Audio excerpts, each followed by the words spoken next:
So hello, my little turkeys. Today, we're gonna do a slightly different sort of video because I have feelings.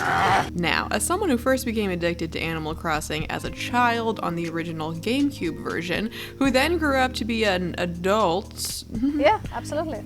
the only natural route was to take every detail personally and apply it to the joys of my youth that will never be able to be recreated again into a rant type video, because this is the future, my friends. You're looking at it.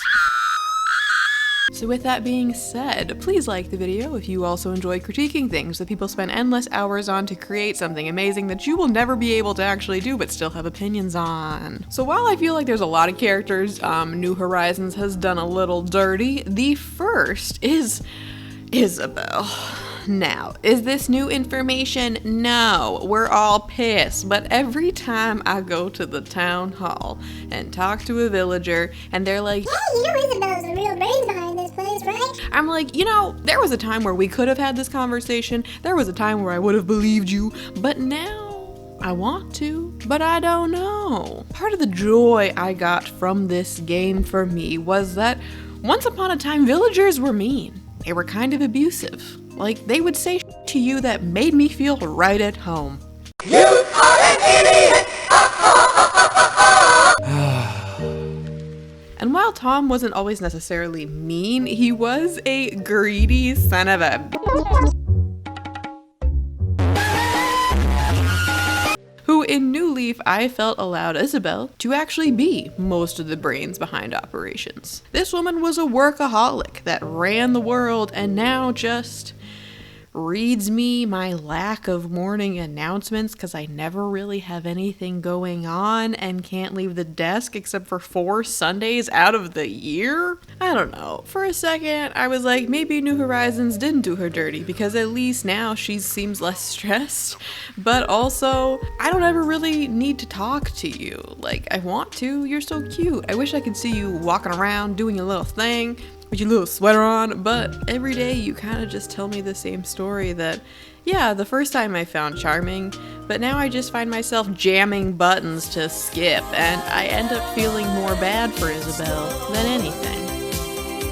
Next up, we have my main hoe, Celeste. There is no question, 0, 100, not a single qualm in the world that they did not do her dirty. And I, for one, will lead this fight. You really went from giving my favorite little owl a whole observatory. Like, this woman ran a local business. She had a purpose, a hobby. She even had a love interest at one time. But then you just had her run a gift shop for Blathers, which, okay, at least she did something. At least she still had something going for her. But I still found that offensive. I would like to have a gift shop available, but maybe we give it a new character, seeing as how you just took away this woman's whole dream of having an observatory just down the toilet so that she could do her brother's bidding.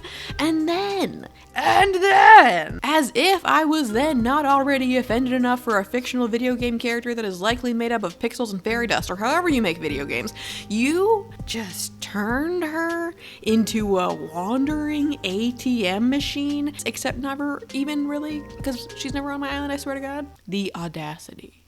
And finally, taking the prize of character I never want to interact with, but also must because I want certain furniture, Gulliver. And I guess Gulliver.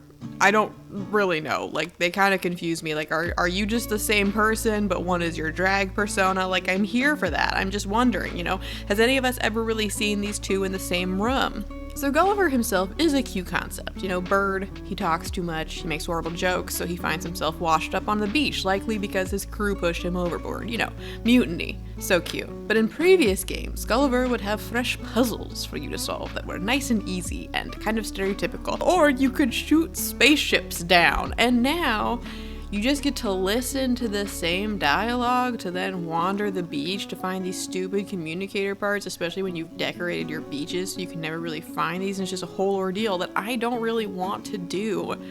Most days, I see Gulliver lying there, and I leave him to die. While I truly do love New Horizons and find many things superior to previous games, I do feel like a lot of the charm and weirdness and like character was cut out of the game for the sake of getting it out there and convenience. So maybe these changes were made to fit the current demographic, but I miss being able to bother someone enough times that they finally became friendly enough with you that they shared some secret information.